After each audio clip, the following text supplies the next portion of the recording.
Awesome. Is it 5 o'clock in Austin or the West Coast? I don't think it's that late just yet, but It's always. I love the optimism, Tim. I was going to say. I'm starting with tea. I was so excited to moderate this panel because who doesn't love to talk about cocktails and alcohol at any time of the day? So really excited to be here. Well, thanks to Brand Innovators and thanks to the panel today. I'm really excited about this conversation, and obviously thanks everyone in the audience for making time. I think we have an amazing panel, a lot of really cool brands and entrepreneurs. So we have a lot to learn from this panel. So by quick way of introduction to me and to MikMak, I'm sure most of you on the line don't know MikMak. We are the leading e-commerce acceleration platform for multi-channel brands, and really what that means for brands that live in the dark when it comes to that end-to-end consumer journey. We provide enablement tools and data sources to really help brands improve their marketing effectiveness, shorten their consumer path to purchase, improve market share, and strengthen their relationships with their consumers, and customers, which are their retailers. So we had a layup in the last conversation about the explosion of commerce. So we'll talk a little bit about commerce, and certainly we'll talk about consumer engagement, right? The new consumer who's at home. We're all drinking at home more than probably we thought we ever were. So really excited about the conversation today. And so let's kick things off. Tim, do you maybe want to just give a quick introduction to you and a little bit about your journey? And I don't know if we should call you Tim the bartender. I heard that on a podcast, or what's the right way to address you? Yes, I am definitely Tim, your virtual bartender. Thank you for having me, and thanks. It's an honor to be with the other panelists. At Source Craft Cocktails, we are at the intersection of mobile convenience. We all have one of these. It's what I like to refer to as your remote control to life. And we source, hence the name of the business, Source Craft Cocktails, everything you need for a craft cocktail from that remote control to life directly to your unlicensed front door. So what we built was what we call the non-premise, which is essentially the legal distribution of alcohol to these doors that are not a bar or a liquor store. So we helped, along with some of my fellow panelists, as well as others like Drizzly, we helped innovate alcohol distribution, a $254 billion annual marketplace that's recession-proof. Y'all enjoyed 14% more ounces of alcohol in 2020 than you did in 2019. Those are facts. So real big market that literally will never decline, but its regulatory environment is in the equivalent of December 6, 1933. And so that's really what Sourced was built to solve for, was that distribution model, so that the 21st century consumer could have a cocktail in their home or office right from their magical device. Awesome. Well, welcome, Tim. And Brandon, do you want to go next and give a quick introduction? Yeah, I'm Brandon Schwartz. I'm one of the co-founders, president of DRYNXMYTH. We make these fresh bottled craft cocktails using proprietary patent pending tech. So the drinks, they're separated. You twist them to combine the liquor and the cold pressed juice. And on the back end, we use this unique cold pressure tech that basically brings the microbial count of the drink or the fresh ingredients down to 0. We get 5 months of shelf life with that. So, similarly to Tim and Brad, there's a lot more that goes on with alcohol distribution, especially when you have to distribute it cold. So, we're innovating there as well. But I'm happy to be on and excited to be on with Tim and Brad and you. Awesome. Well, Brad, why don't you take us home here? I think I contributed to a few percentage of that, Tim, that increase last year. But hi, I'm Brad Schultz. I'm a co-founder, chief marketing and experience officer at Future Proof. So we make innovative beverages that are designed for the next generation of drinking. We think that there's just a huge movement, as we've all seen by now. Wasn't so apparent 10 years ago when we started, but the next generations are picking up different kinds of drinks. They're looking at stuff like what Brandon's making and different experiences like what Tim's bringing. So our first product we made, we innovated on boxed wine. It was called BeatBox Beverage. It is called BeatBox Beverages. Yeah. So we took the concept of a wine and made fun flavors like a fruit punch and a blue raspberry, and went on Shark Tank, got $1 million investment from Mark Cuban, and learned a lot about this industry that hopefully I can share with people here. And you know, it's every day is super fun and exciting. And this last year certainly brought on a lot of challenges, but you know, we're in the best position we could be now, and learned a lot. So awesome. Yeah, I'm fully expecting us to get some questions about your Shark Tank experiences. Oh yeah. Today, so feel free to drop those questions in. All right, cool. Well, let's get started. I mean, we've seen some of the big kind of alcohol players out there talk a little bit about their predictions about, you know, drinking at bars may never come back to pre-pandemic levels. Also, we're talking about going into the Roaring 20s, right? We're going to have our own version of the Roaring 20s. I think that's some of the chatter out there. So maybe Tim, if you could kick it off, what are some of your thoughts about basically the return to on-premise drinking? What's your take there? Yeah, I think it is going to happen. I certainly hope both as a business leader in the alcohol space and as a personal consumer, right? Schwartz was never meant to replace the on-premise experience. I've been happily married for 16 years. And if I want to stay happily married for 17, I'm going to go out on date night once or twice a month, you know, like that's going to happen. And we're going to go have a nice cocktail. And what Schwartz was meant to do is when you're not in an on-premise account, you can still conveniently have the highest level of quality. And we sort of add into that the educational piece. So a lot of what we do is make sure that we're teaching people about the spirits they're enjoying. So people often will say to me like, oh, mezcal, it's exactly like tequila. Well, it's a different plant.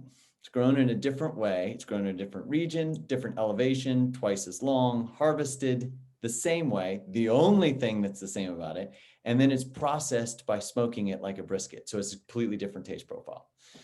So we're trying to teach people kind of that educational part so that when you go back to the bar and you see mezcal on a menu, you can go, oh, it's smoky. I like smoky, right? And have a good consumer experience. So I do think on-premise will come back. I do think that will be a good thing for Sourced. We're trying to take more share for cocktails specifically. So that really fits for us. And I think the cocktail side of the alcohol industry has been doing a really good job of that the last 15 years. And we have a big opportunity in the next 10. Great. Yeah. Brad, what are your thoughts on premise? Are we coming back to a hybrid on-premise at home? Yeah, no, I tend to agree with Tim there. You know, our brands, our products are all positioned in the off-premise. So about 99.9% of our sales are done, you know, at home, and even more so they're value-based. So I think as a patron of the bars and as a consumer, I certainly think that there's some pent-up excitement to get back. And, you know, I don't know if you've been out to a bar recently, but there is just a renewed energy there. And it is more of, it's almost an appreciation for being around other people and sharing drinks together. And I think there's something wired in our human nature to crave that type of experience. So I don't think it's going away. I do think the mix of products that are sold are going to change a little bit. I don't know if lines are going to be a thing, if people are going to be wanting crowded around waiting at a bar. So you might see some more ready to drink beverages, some stuff that could be turned quickly might make their way in there. And you're seeing a lot of the spirits brands going into that format too. So yeah, that's interesting. Brandon, do you have a similar POV? You think it's going to be on premises coming back? Yeah, I have a similar POV. You know, I think, yeah, we're definitely hardwired to want that connection, you know, see each other in person. Maybe hardwired, you know, by DNA to go into the bar too. I don't know, Brad, maybe. But yeah, I think, you know, you're seeing reports from the IWSR and all these other, you know, trend news publishers. And I think as more people get vaccinated, it's just going to create more comfort with being together in person. But I agree too. I think that's an interesting perspective. Like, will that pent up demand create so much, you know, kind of wait times to get into bars that they all of a sudden need to start selling ready to drink cocktails? But I think that, you know, all the to-go regulations, I guess the core of the question is like, are we concerned as marketers, as product companies, that this spend is going to transition, you know, from online back to the bar? And I think, you know, something that's interesting to think about too is a lot of these bars and restaurants now have this ability to do to-go drinks. You know, they can, as long as it's prepackaged. So I think we're seeing a lot of bars and restaurants contact us to either make private label, you know, versions of our drinks for their establishment, and or, you know, just sell our drinks, you know, themselves, because now they're like, well, we've got this email list and we got this social presence, and, you know, I can do drinks to go. So why don't I just make this new, you know, this new revenue stream for myself? So there's been a lot of that where we're all of a sudden, like, prior to the pandemic, we're thinking, oh, the on-premise, you know, we would go to a bar and they would be like, this is silly. Why would I ever support this? You know, 90% margins on my, you know, on this that goes into a glass versus yours, which is like 50% margins. And, you know, but now it's like, well, we have this other way to market the brand, so we might as well. So I think it'll come back. I think it is coming back. I think you just go into a bar these days and you're seeing, you know, people don't really seem to be that uncomfortable. I think it's just, you know, as time goes on, people will start to forget a little bit more about the pandemic and get more comfortable, and we'll be back to where we were. Yeah, totally. I moved from Brooklyn to Charleston during the pandemic, which was basically almost going into a different world as it relates to just being out in bars and restaurants. So I think it's interesting to see how people are just starting to almost get back to normal. So with that in mind, I mean, Tim, you mentioned this in your education piece about how you're messaging your consumers and how you're educating your consumers. So, you know, as we kind of enter this new phase, how are you guys successfully engaging your consumers now? Are you taking new messaging approaches or channel approaches or tactics in terms of your digital marketing or, you know, digital touch points with your consumer? How is that evolving for you guys as we start to kind of, you know, evolve into the next phase of your consumer who's still at home, right? Yeah, absolutely. So for us, we're a little bit different on two kind of axes. One is some of the other big e-com delivery platforms, the Drizzlies, Reserve Bars, mini bars of the world. They serve a great marketplace, which is delivering a bottle. And we serve an entire experience. So it's the bottle plus everything else to actually make a fresh cocktail. And so I think part of that differentiation allows for us to have a very big enterprise business. So we are of service to 18,000 office managers across this country, Google, Facebook, Netflix, MetLife, UBS, Accenture, so on and so forth. We're helping them create company culture through the social aspects of employees getting to know one another. And we do that virtually in a product called Source Social. We deliver all the cocktail kits to the employee's front door. Everyone hops on a Zoom like this, and we do that really high-end education, usually with our brand partners. So, you know, we'll tell you how to take mezcal and make it into a great cocktail, but we'll let the actual distillery tell you how the mezcal is processed, right? Is it really a donkey that walks around the top and pushes oxygen down the pipe? I don't know. Why don't you ask the people that actually own the distillery in Oaxaca, right? So, you know, I think for us, because we service a full experience, I think that gives us a very unique way to do that education in our enterprise product, because we're not just delivering the bottle, we're delivering an entire experience. The second piece that I think is pretty different is we're not just e-com. So we're built to distribute to non-premise any door that is unlicensed. And with those 18,000 office managers prior to the pandemic, we were doing in their office, which is not a bar and it's not a liquor store. We were doing in-person events. And so I think for us, as we come back out the other side and companies decide for flex working, which they're going to bring employees into the office 2 times a week, we think our fresh draft cocktail machine sourced on tap, size of a Keurig, as a subscription product, we've seen really strong demand, particularly from a lot of our tech companies. Because the part that's weird, right, is the company has to reel the employee back in. Like they have to convince them with something beyond their salary, which is mind-blowing, but true. Because 61% of people will just quit and go get another job. It's like, oh my God. So paying you and your healthcare is no longer enough. Like, you're going to have to lure them back in. And what makes this better than me being at home, not with this commute? And the social aspect of company building with alcohol is going to be a part of that. So we think there's a big opportunity for our sourced on tap machine. I love that. I mean, that's a brilliant idea, right? It's just hooking into company culture and you know, creating that sustained culture, especially during times like this and in the future. So it's a wonderful, like, amazing idea. I wish I thought of it myself. So Brandon, Brad, do you guys have any thoughts in terms of what tactics you guys are taking today in terms of message, or, you know, channels, or even messaging that you guys are kind of sending to your consumers to engage them? Who goes first? You got it, Brandon. Yeah, I mean, I think for us, we always thought that e-commerce was going to be important, but then, you know, the kind of acceleration of that habit, you know, just happened because of COVID. So, I mean, our product was made to be, I think the reasons why it's good are also the reasons why it's COVID friendly just by nature. You know, it's low touch, it's, you know, at home, it's convenient, it's fresh, cold press. So I think we were kind of set up with we didn't really have to do too much. We kind of launched during the pandemic. So it was like, we didn't really have to pivot into new messaging, I guess.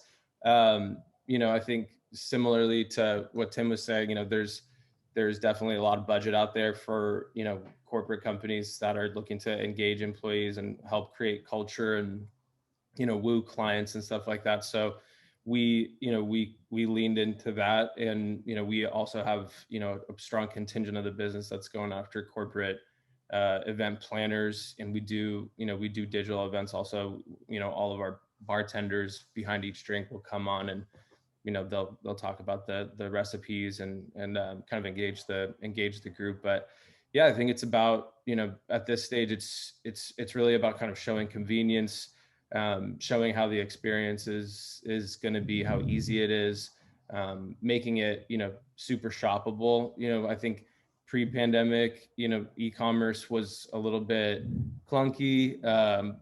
Brands just didn't really focus on it that much, and it'd be frustrating for a customer to kind of, you know, check out even. So I think it's, you know, you gotta have the product, number one, but then if you're going to be kind of engaging that pandemic audience, you know, what kind of messaging, what kind of flow works, it's got to be super easy and convenient. It's kind of like a double work. You know, it's like a lot of groups will just focus on the product and then, you know, lean into traditional distribution. It's not the way it is anymore. I mean, especially if you're a small brand, e-commerce is kind of the way that you can get out there and have a case study to show. So you really have to focus on, you know, showing that in a consumer just how kind of convenient it is for you, because you're competing with Drizzly. You know, you're competing with these other bigger platforms that, you know, they will get the product to that consumer in an hour, you know, and it's probably a bigger brand. So you got to be one step ahead of kind of what you're seeing on digital. Yeah, it's amazing to see how I think the category has really evolved throughout the last year when it relates to e-commerce. We work with Diageo brands, and we had our customer come in and talk to us at our company offsite last week, and our client there was saying how, you know, before the pandemic, the conversation was really about the on-premise sales teams, right, who are out kind of on the streets talking to all the on-prem guys, and all of a sudden she had a seat at the table and everyone came to her looking for ideas and, you know, how is this going to work? And all of a sudden the strategy just pivoted overnight. So definitely we see it all across the board. Brad, what's your take in terms of how you guys are adjusting from strategies and tactics when it comes to consumer engagement? Sure. I mean, you know, it's a lot of the strategy hasn't really changed. You know, we've always built this brand around community, and, you know, not having the same resources that some of these other companies have. We've always had to rely on things like social media and word of mouth, and really just anchor those into strategy and make that part of what we do. So, you know, it definitely, a big part of our marketing was centered around music festivals and big events. So that when that completely went away, we did think, okay, well, you know, a little bit of a scramble took place, but we just really doubled down on the excitement that people had when they got our product.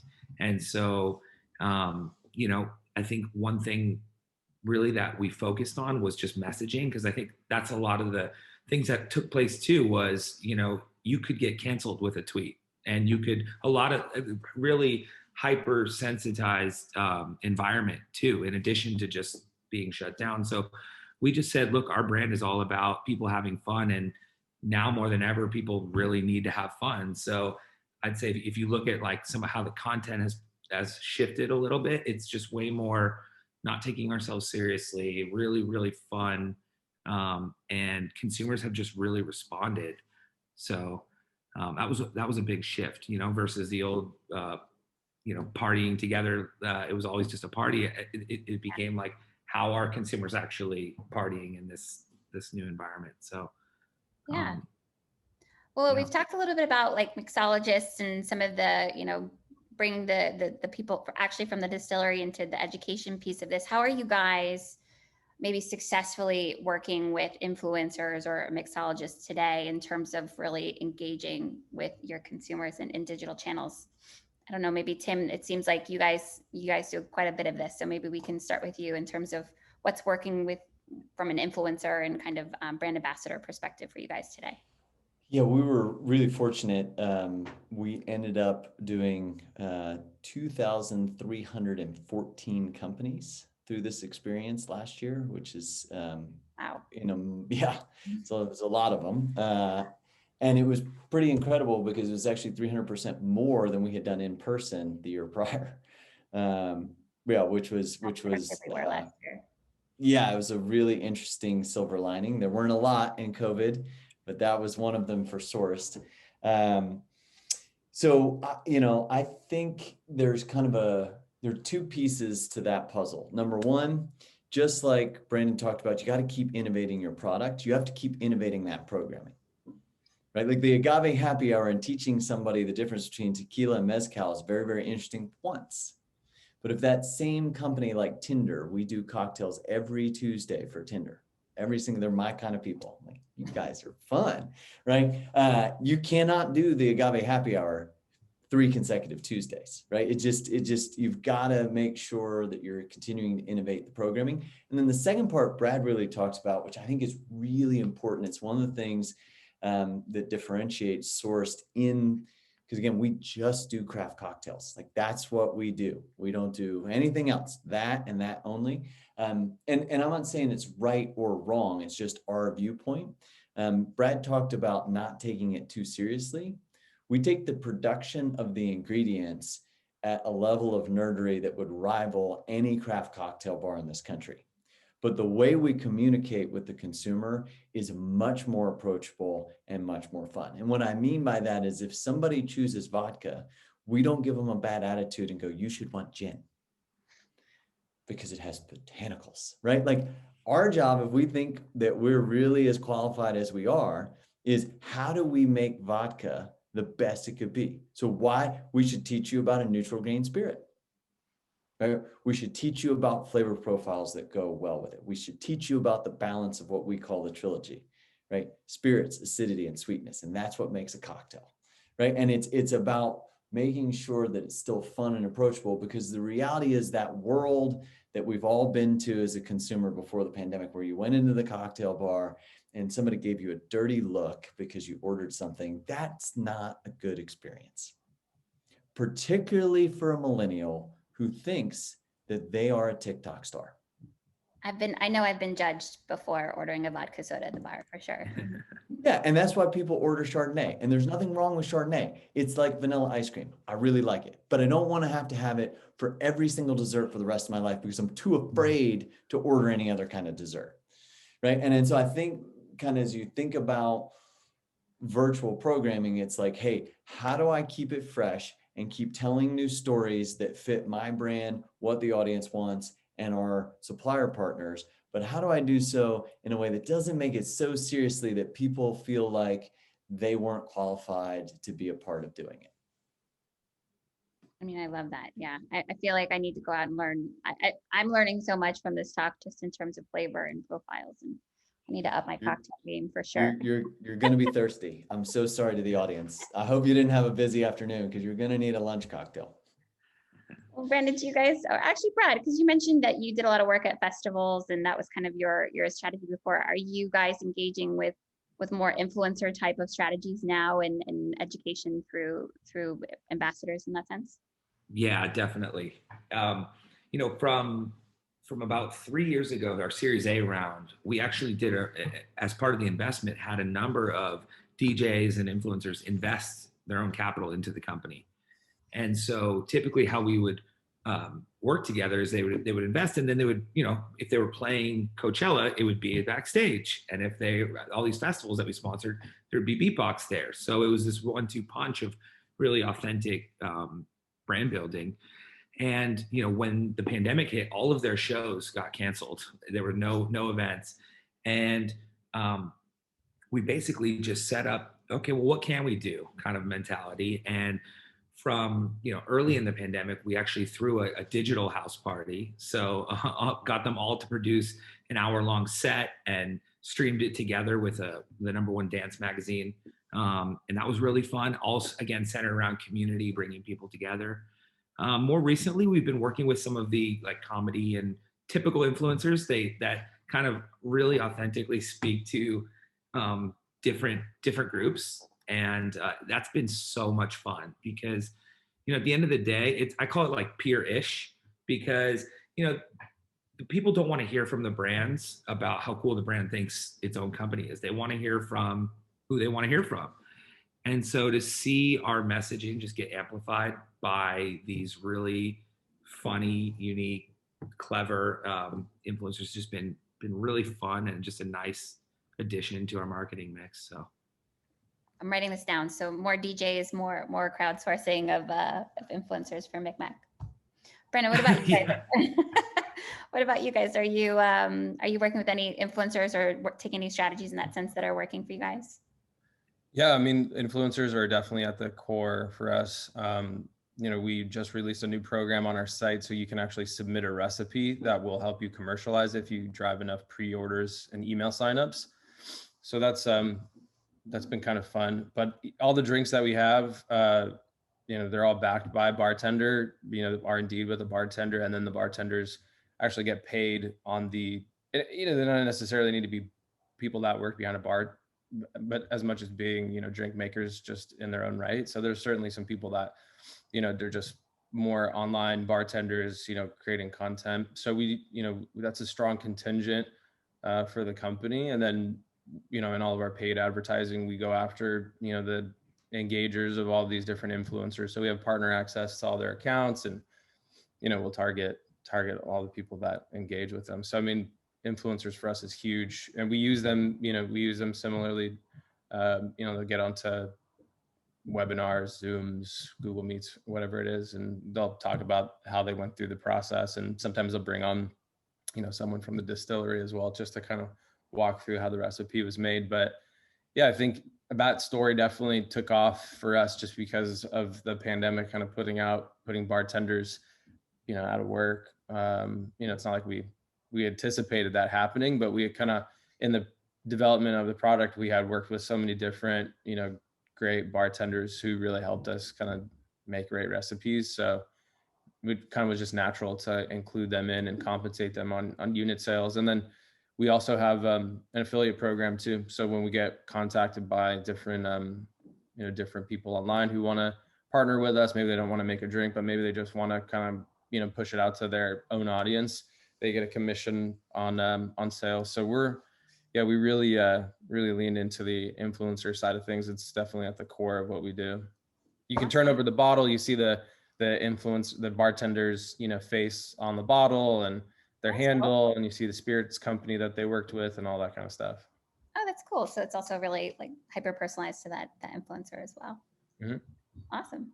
So you mentioned email capture there. It actually reminded me in terms of just kind of thinking about first party data and preparing for the cookieless future that we're all kind of embarking on. So how are you guys preparing, you know, given the very personalized targeting that you're doing now, how are you guys preparing to kind of engage with your consumers once we deprecate cookies in 2022? What are you doing now to prepare, and what does that look like for you guys? Yeah, that one's, you know, there's definitely like a big data loss. So I think, you know, focusing on first party data, having like a subscription with like an Axiom or any kind of third-party data provider is key, just so you can kind of enrich and see the, you know, customer profiles that are interacting and engaging, you know, with your site and with you on social. I think, you know, with the attribution windows kind of closing down, it's definitely kind of scary just to see how those metrics change. But yeah, it's all about kind of just leveraging data and becoming really good at incrementality and, you know, kind of closed loop holdout test stuff that you can kind of see what the incrementality of each platform is. And, yeah, I think it's definitely becoming a lot more tight, I guess the best way to put it. It's not as easy as it was a few weeks ago. That's fair, but focusing on the data that you do have and maximizing that sounds like where you guys are heading. Brad, do you have any advice for anyone who's also thinking about the cookieless future? Yeah, I kind of like this question, because I think what we're going to see is the scales are going to start to tip back to the marketers who actually are brand builders and do a little bit more of the old fashioned. I think, you know, we've all seen this direct to consumer wave of brands that will literally source a product overseas, scale insanely massively through paid acquisition, and forget about the other part of running the business. And you know, I just think that there's now this going to be the scales will kind of tip back to people that build community and actually have really passionate consumers that will follow you no matter where your platform is. And you know, we've had to learn from the start that you really need people. You need to create people that just are so passionate about what you do. And you know, I mean, look at Tesla. They spend $0 on paid advertising. So it's I'm excited for it, to be honest, because I think that, you know, when you start to stack up against the resources of the bigger players, they can drown you out in what they can do. I mean, I think Budweiser spends probably more on to boost a post than our entire marketing budget. So, right. It'll be interesting. Yeah, I love that. I mean, you're in a unique position where you've done a lot with a little, right? And so you're going to just expand on that and continue to iterate on that as it becomes more and more challenging. Tim, I saw you come off mute, so I feel like you have some thoughts about the lack of cookies. I think, you know, we'll just take Apple as sort of the first silo, right? With the new operating system and, you know, allowing consumers to decide what apps like Facebook are going to be able to monitor and not monitor. The stat that was out that I read yesterday, I think in the Times, 4% of consumers opted in, which means 96% were like, nah, I don't want you tracking me. It's like, holy beep. Yeah. We all better get real smart quick, because I agree with both Brad and Brandon. I think you're going to have to do more traditional brand building and I think you're going to have an even tighter direct relationship with your customer.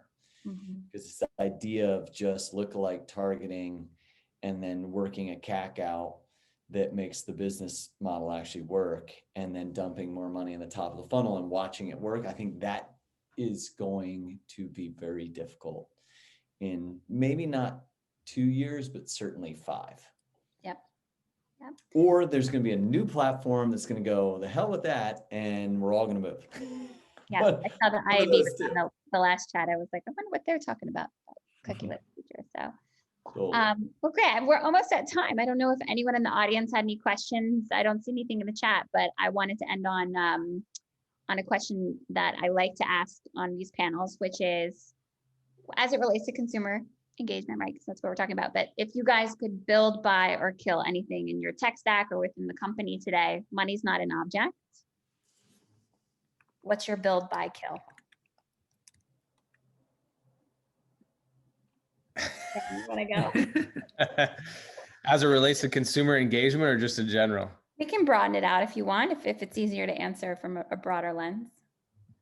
I mean, if we could build, I mean, I'd build just like a factory, just build like, you know, an actual building with filling machines and, you know, mold our product here in the United States and you know, fill it ourselves versus outsourcing everything. You know, compliance. I think compliance, you know, having a system, someone out there having a system that allows you to maintain your data, own your data, keep it on Shopify or whatever platform you're on, and not have to be on someone else's subdomain and all the data loss that comes with that. That would be great. I guess, what would I kill? Like a 3-tier system, I guess, you know, just make it easier to distribute product, you know, it's kind of crazy. I would choose the same kill. I would choose the same kill. Yeah. A lot of restrictions dating back to prohibition. Sometimes it's like, wow. Yeah. That's my great answers. Brad, Tim, do you have any thoughts? Yeah. So Brad, I'll go ahead, Tim. I'll pick up on the here's why the 3-tiered system is not killable. It works exactly as efficiently for the government today as it did on December 6, 1933. You got to remember, what it was trying to do was raise tax revenue to pay for the New Deal. So the way the 3-tiered system works, in the on-premise, the government collect taxes 19 times on the same 1 liter of alcohol. That's why it's not killable. It's still working very well. When people sort of get the moral high ground with me of like, oh, you're in the alcohol industry, I'm like, how's your kid's school? It's pretty good. I pay for it, you know? So you got to remember that the reason for the lack of innovation in the regulatory environment is because it is still very effectively collecting tax revenue, which is what the 21st Amendment was meant to do. Which still regulates this evening. So that's why, from our viewpoint, we don't think that that's killable. There's a couple $2 billion of lobby money that's making sure from the existing industry that viewpoint is well articulated. So that's another reason. But at the end of the day, it's still doing exactly what the government needed and wanted it to do. So on our end, what we would build is we would speed up what we're currently building, which is our own ERP. So we made the decision in the middle of the pandemic, not only to expand our geographic footprint and our product footprint, but I decided to put all 3 axes in motion at once, which was either the smartest or dumbest thing ever. Too early to tell which is we actually built our own ERP, our own logistics software to handle the back end of the business from the ground up. You guys are owning the last mile, right? I mean, that makes totally sense. Yeah. Totally. And it was time, and we're 2/3 of the way through. And I would love, you know, we have the order management side, the routing side, the sales data side tied to it. And we're on the last part, which is the really, really hard part, which is the inventory yield. And trying to manage that. And Brandon mentioned, hey, he built a factory so he didn't have to worry about Asia. I mean, God dang, like 30 days became 4 months maybe, and $7,000 air went to $90,000 to ship over air 1 container, which is completely like that. I don't know anybody's business model that works at $90,000 of freight for that, which means you have to go over water. And that uncertainty is really, really tough to manage of like, is it going to be 30 days this time, or is it going to be 4 months? And so it's a really hard thing to do, which is why our tech stack's being built with the elasticity to sort of measure what was reality versus our own internal optimism or fear. Yeah. Yeah. We heard from a customer who was shipping kegs air freight across the ocean. So like, imagine how expensive that was. It's crazy. Brutal. Yeah. Crazy. Brad, any thoughts there on our closing? Oh man, I'll go quickly. I would build a content team to just continuously produce more amazing content, compelling, get it out there. I would buy more sales team members because a lot of people don't understand the challenge of breaking down the 3-tier system when you have a product. And you know, right now we're only in about 3% of the total possible stores that people can even buy the product at. So buy a ton more sales team members. And I would absolutely kill the laws and regulations as they relate to beyond, you know, I get the value of the 3-tier system, but in the marketing, a lot of people don't understand some of the insane regulation and laws and guidelines that exist, from whether it's not showing people actually drinking your product to a whole host of just insanely archaic, crazy laws that are different on a federal scale, and then state by state have their own different regulations of how you can even market your product. So I'd get rid of those. Yeah, Brad, you'll love this. So Mississippi just passed a delivery bill, HB 1215. So July 1st of this year, you'll be able to deliver into Mississippi, but 2/3 of the counties are dry. Oh, so literally you're like yes. And then who you're are you like, delivering to? Yeah. Like, okay, Oxford, Lafayette County's wet county. There we go. And we're done in Mississippi. It's like, it's a good reason to wish to kill, because man, it is really, really complicated. Yeah, no, it's so funny that, and I don't know how much the consumers actually understand, but you can't buy liquor in a grocery store in Texas, but you go over to California and they're in every grocery store, and same product, just done two different completely ways. So that's what we like to refer to as there are 50 countries. Here we go. As it relates to the alcohol industry, there are 50 individual countries, and then it can get down to the county level. But that is also the opportunity for us on the innovation side, right? Is figuring out a way to work with inside the framework and make the consumer journey more engaging, more convenient, and a higher quality experience. That's what the three of us are doing. And it's been fun to be with you today, even early, talking about the booze business. That's why we all love our jobs. Actually, we have 7 more minutes. Actually, I was wrong on our time, so that's on me. So we have time for more questions. We did get one from the audience. There's a question about how you guys have been evolving your relationships with your colleagues and your teams during the pandemic. It's very clear you guys are building amazing cultures and amazing products and stories. So how have you kept culture? How have you evolved culture during the pandemic? And has building your team changed at all as we've kind of gone virtual? Yeah, I mean, for us, we kind of started off thinking that we'd have an office and we'd bring people in, and then kind of right as we began taking off, the pandemic hit, so those plans were thwarted, and pretty much 70% of the company right now is remote. And we try and keep it really lighthearted. It's never too serious. At the end of the day, it's the cocktail business. It's alcohol industry. It's it's fun, and it's never supposed to be super high stress. So yeah, we try and keep it fun, exciting. We do a lot of stuff on Slack. Try and keep meetings to a minimum so people can kind of do their work and not be perturbed by showing the work as well. Just keep it results oriented and lighthearted. That's what we do. Yeah. I have to imagine too. I mean, we experienced this at MikMak. I mean, we tripled our business last year. It was a pretty crazy year. So, and you guys are all experiencing just crazy growth. So how do you manage that team culture and the growth portion with being remote as well? Has that been difficult for you? Yeah, go ahead.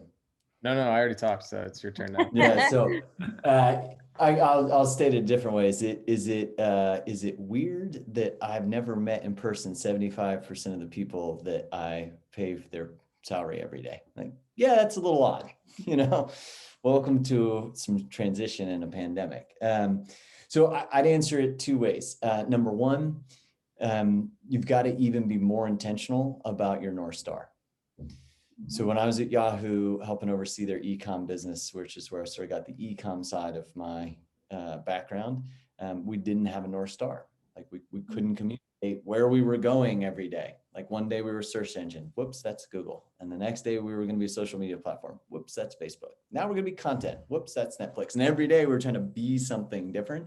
And it taught me with 5,000 people worth of an organization, like, wow, I'm driving everybody nuts because I'm trying to drive them a different direction every day. And so I think companies that are very, very intentional about not only knowing what their North Star is, but being able to communicate it. For us, our North Star is to be of service. And so we're very clear in the very first interview. I interviewed somebody earlier today, and I was like, look, if you need this to be a world of me, which is like, I'm here and I close a big deal and our company does a ticker tape parade around me, the all-star, don't take the next interview. Literally don't do it, because we want to be of service and we drive our happiness off of someone else's joy.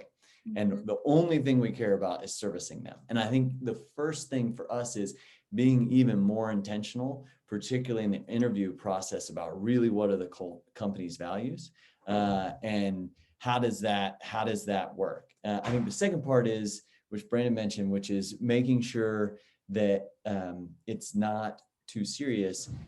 We drink our own Kool-Aid, literally. So we serviced over 2,300 companies, a virtual Source Social, and we enjoyed one for our own company every single week. Right? Does that mean that everybody was hammered every day? Absolutely not. Right? Like that is not what being lighthearted and fun. It means we distributed a 375 milliliter that had 6 drinks, and we did 6 drinks specifically because we wanted to give the significant other in the household something, because we just took over his living room. Mm-hmm. I love that. I love being in service. And I listened to your podcast with you too, where you talked about your values, the 3 T's. Mm-hmm. I mean, I think it's, if you wanted to share that, I don't know if yeah, no, totally. So for us, our North Star is to be of service. And the way we do it is through what we call the 3 T's. This is literally the employee handbook. Welcome to Sourced. Trust, transparency, tenacity. That's it.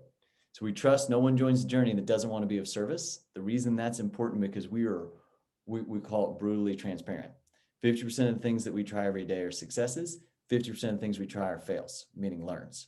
So we'll be very transparent, and people will, like, we had one yesterday where they were just almost yelling at one another, but it was okay that they could both be on opposite sides of the coin, really going at how they thought the success or failure was, because everyone trusted that it was coming from a place of, am I really being of service? Not, I'm doing this because it's my department, so I get to say so. That's bullshit, pardon my French. But that's like a waste of time. But you have to trust that everybody wants to be of service to be able to be transparent, which brings us to the final T, the tenacity, is what we call want to.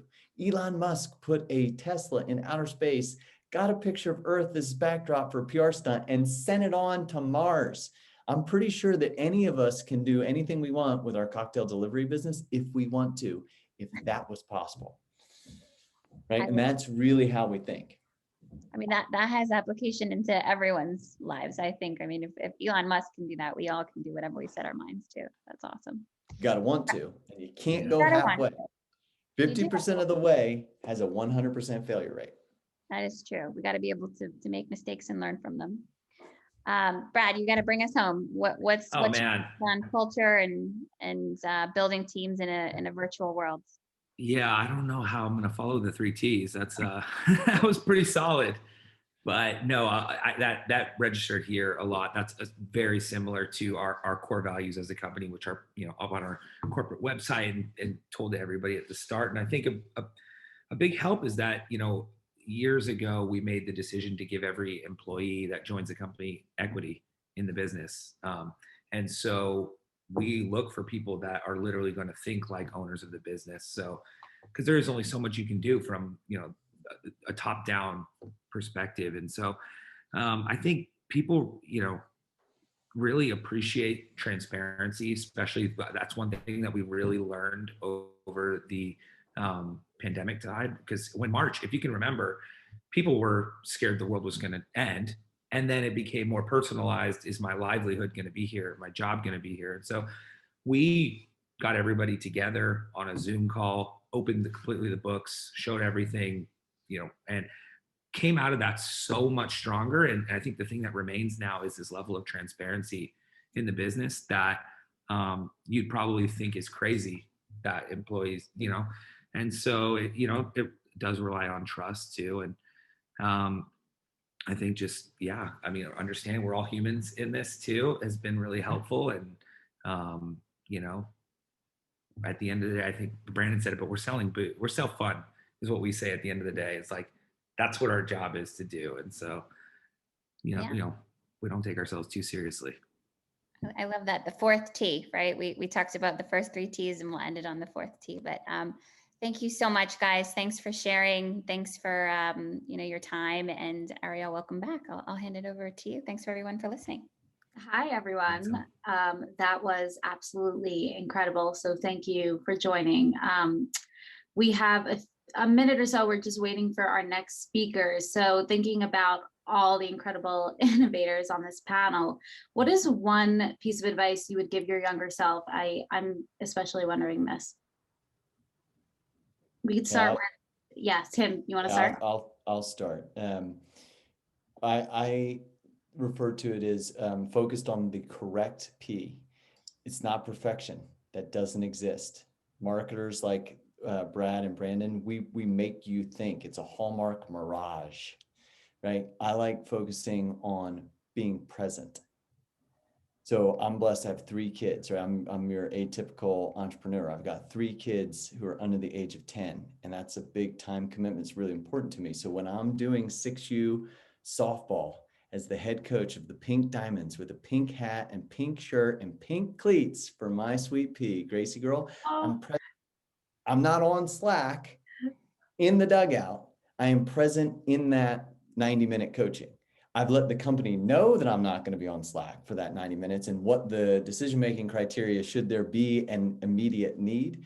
But when I'm in my work drawer, I'm also not setting the lineup for the Pink Diamonds 6U softball. And you've got to really be present and be fully 110% committed when you're going to be in something to give it a chance to learn, was it a success or a failure? Because the failure is the learning lesson. Some of them are wildly painful to learn, really, really painful, but those are the most important learning lessons. So for me, it's focused on don't be perfect, be present. And when you're present, be fully committed to it, and then be humble enough to evaluate like which one was success and which one was painful learn. I love that. Don't be perfect, be present. What an amazing line. Brandon, you want to kick off the next answer? Piece of advice. I guess for my earlier self, man, I'd get like a subscription to PitchBook.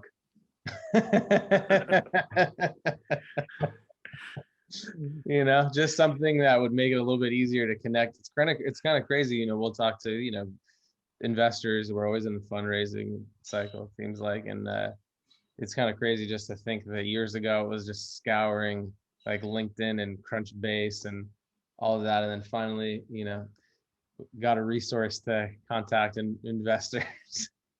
So I think having that is as key. You really have to kind of have a great network and know people, especially if you're trying to make something that's probably far out from building revenue. You need to, unless you're self-funded, you need to find funding. And so having a great resource to find funding is big. I mean, I agree. I also want to stay present. I've got an 18-month-old, so not in softball or any of that yet, but yeah, I like that. Totally. Well, welcome to the Brand Innovators community on the networking front. Yeah. Do all the networking you can. Brad? Yeah, man, so many. I feel like this whole journey of building this brand is just kind of a mirror of building myself, and I guess when I was younger, I didn't fully appreciate your own role in all of this. And it's like your projection of yourself is going to be like the ability to basically separate what's going on in the business from what's going on in your life, and understanding that just because something's not working on the business, that doesn't necessarily mean something's not working in your life. So I would say just, continue knowing yourself, learning about yourself, how you work, what things excite you in the business. You're not going to do everything. You could be right and left brain, but there's certain things within business that drain your energy, and there's certain things that create more energy. So kind of architecting your role in your company around the things that give you energy and you're really great at, and outsourcing or finding employees or team members that can pick up the other stuff, I think has been a really good learning lesson for me. Totally. Love that. Thank you for sharing. Thank you, everyone, for coming onto the stage today. I'm so excited for you to all be immersed within the community. So continue to join us, and I'm excited to bring you onto the stage at the next summit. Thank you again. Awesome. Sounds good. Thanks, everybody. Thanks so much. Have a good day. Cheers. See you at the Cheers. bar. Bye. Bye. All right. So with that, I will bring on our next session of the day. Please give a warm welcome to two amazing speakers. First, we're going to bring on Mark Yessen, a digital marketing and audience data strategy leader from Reckitt, and EJ Frenny, the Chief Revenue Officer at Claravine. Welcome both.